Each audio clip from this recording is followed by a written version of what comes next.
Well, hello, welcome back. And as always, thank you for tuning in and for joining me.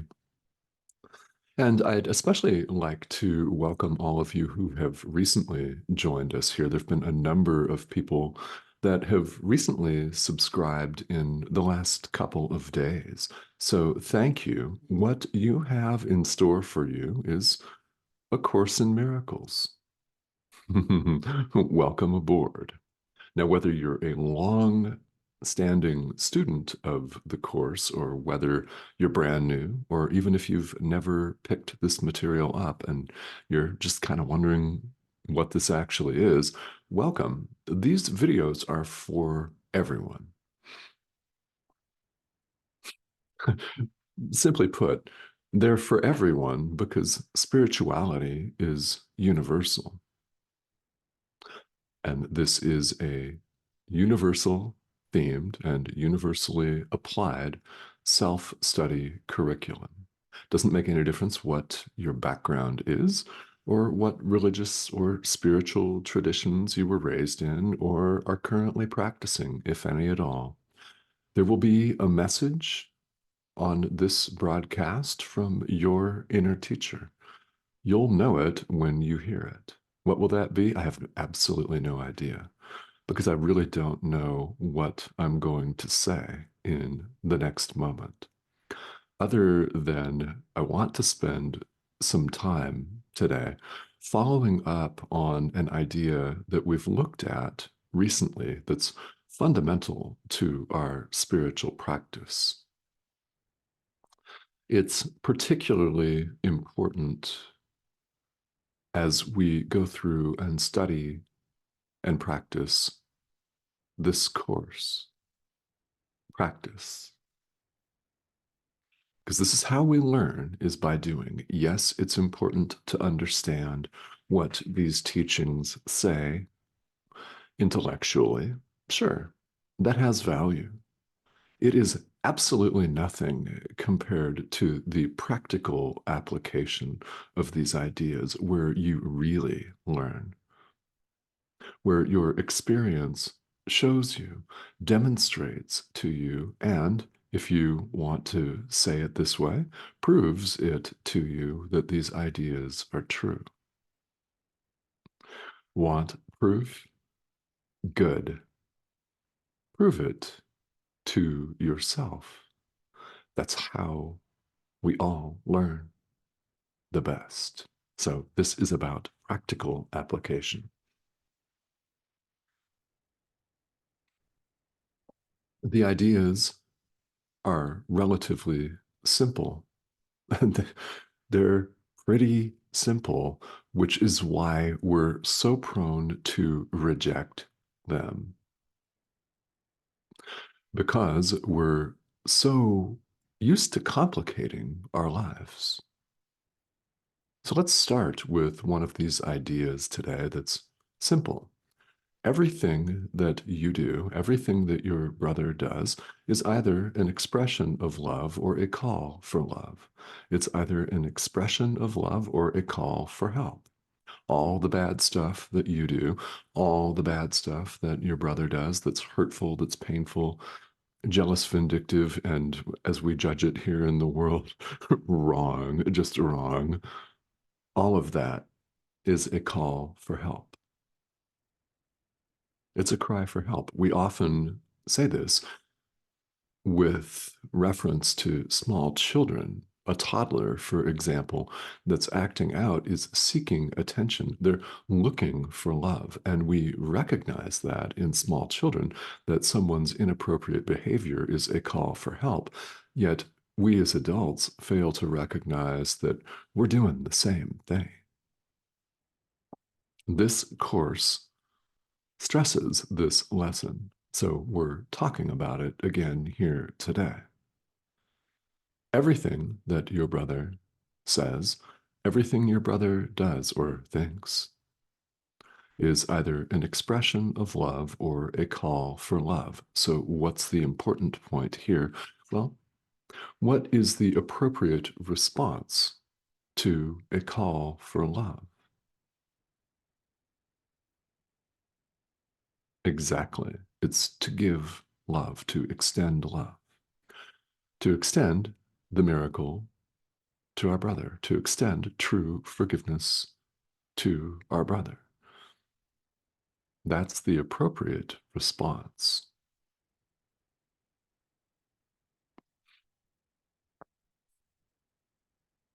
And we would all perceive these calls for help for exactly what they are, but for our imagined need to attack.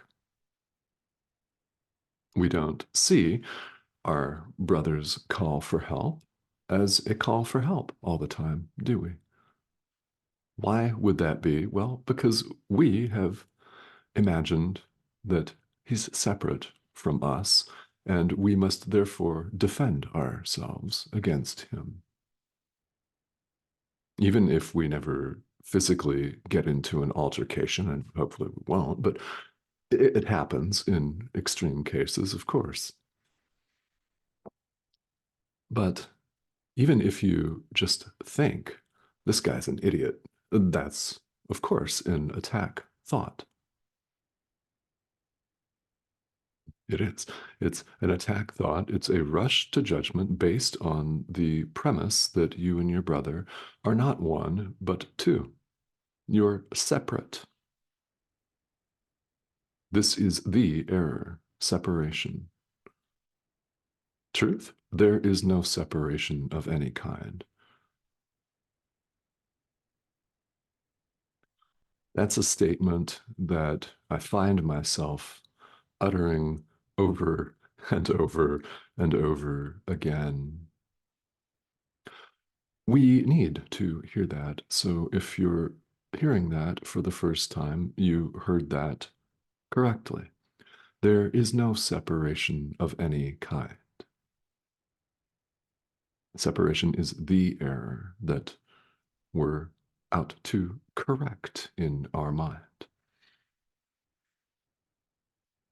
When we perceive our brother as separate, we feel the need to attack. We define and defend personal territory.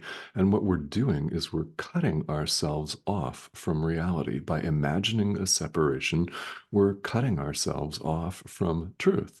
We're cutting ourselves off from the reality that there is no separation. If we accepted reality as it is, we would not do this. We would never do it. If we only accepted reality, truth, as it is. We're fond in the world of saying all kinds of things and reifying and normalizing what appears to be our plight here on Spinning Ball of Rock, our so-called struggle. And we have a saying that's very, very popular, at least here in the United States, that the struggle is real.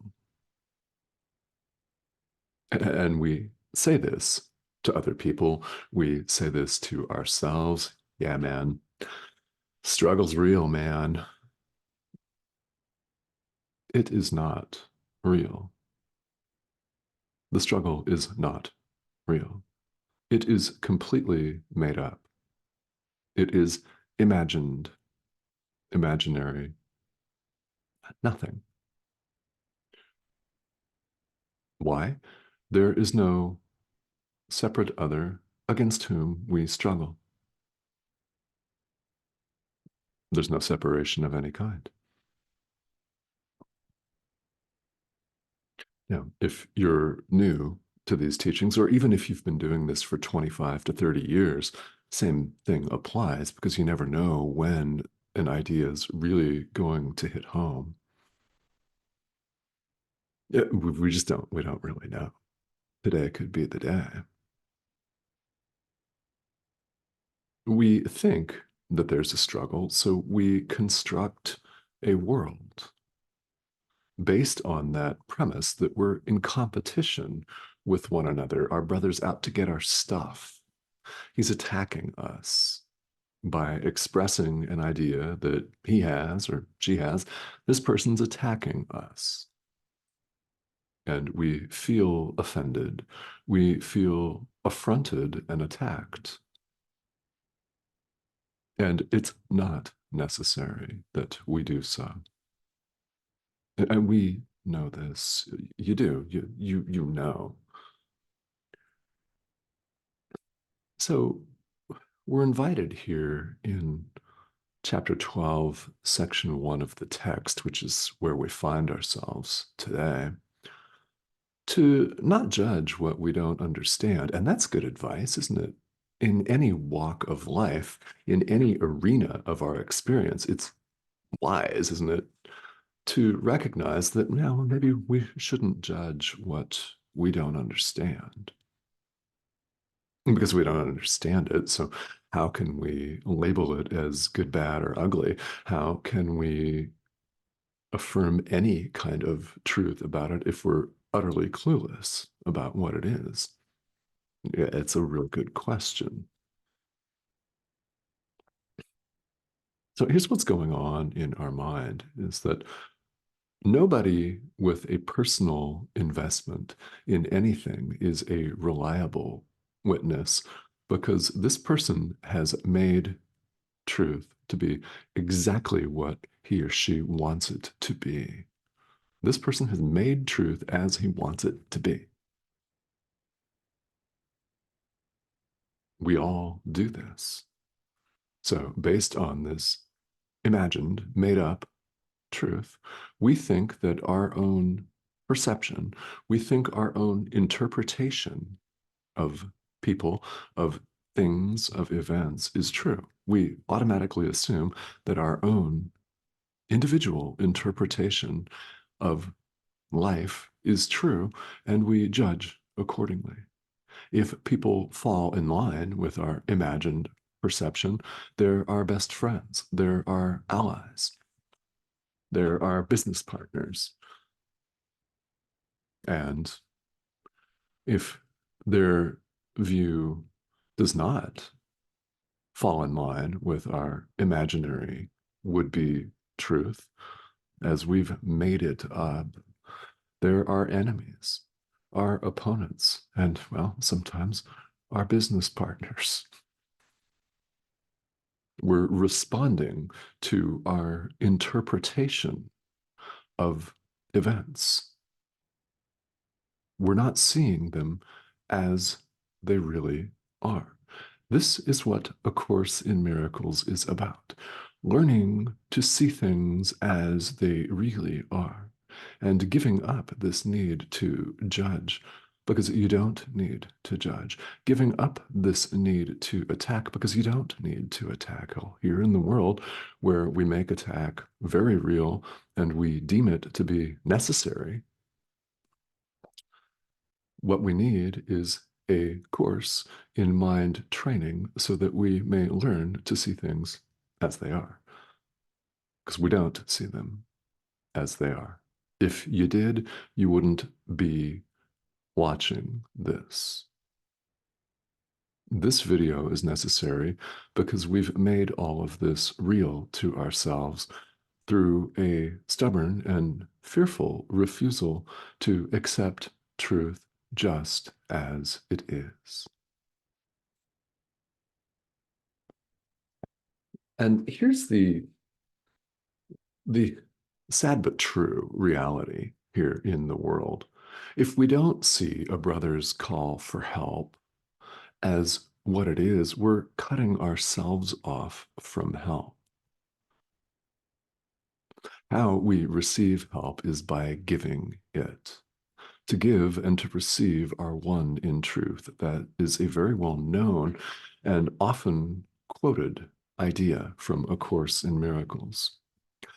To give and to receive are one in truth. One. They're exactly the same. How do we receive help? We give help.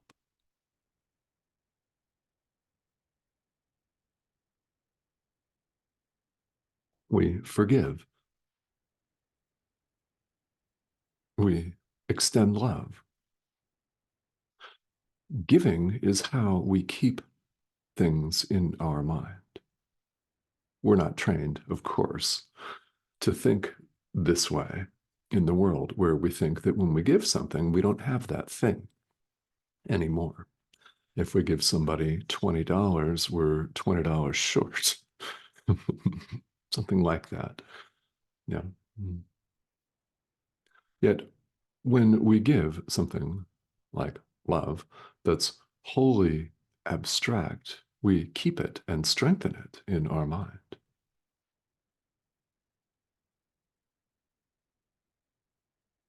So, this course is not concerned with giving things like money or material objects. If you give those away readily, okay, no problem. If you don't, no problem. Extend the miracle of true forgiveness to the Son of God. Do that. And that's what this is all about.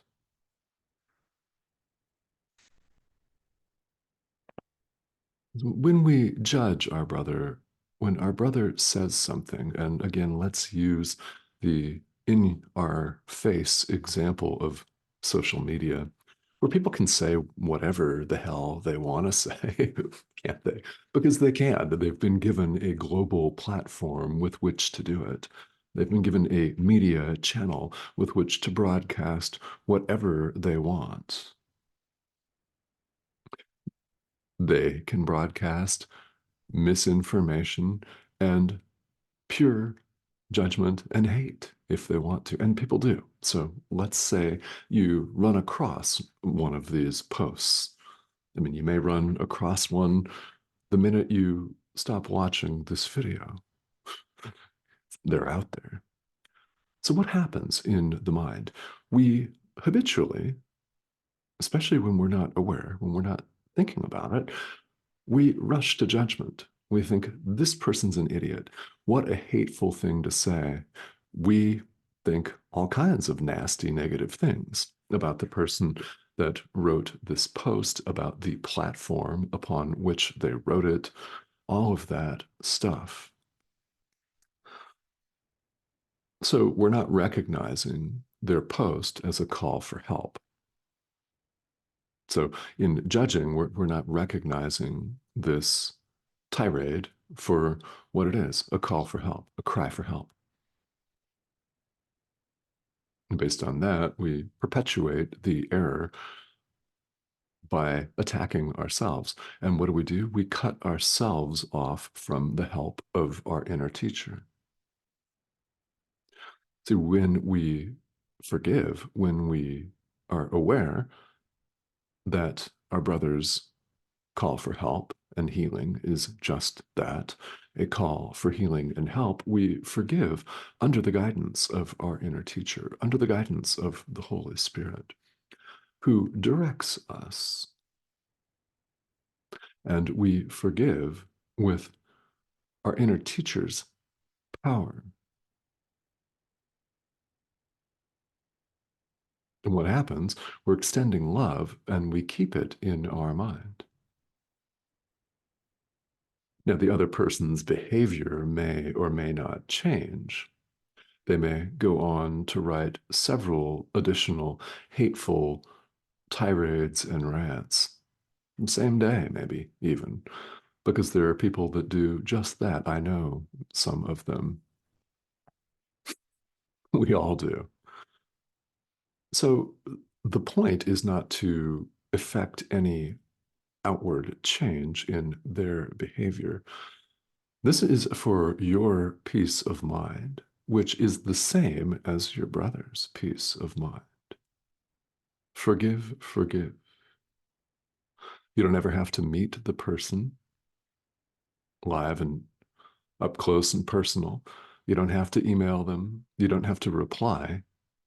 You definitely don't have to reply in the comments on their social media feed. Definitely not. This is done in our mind.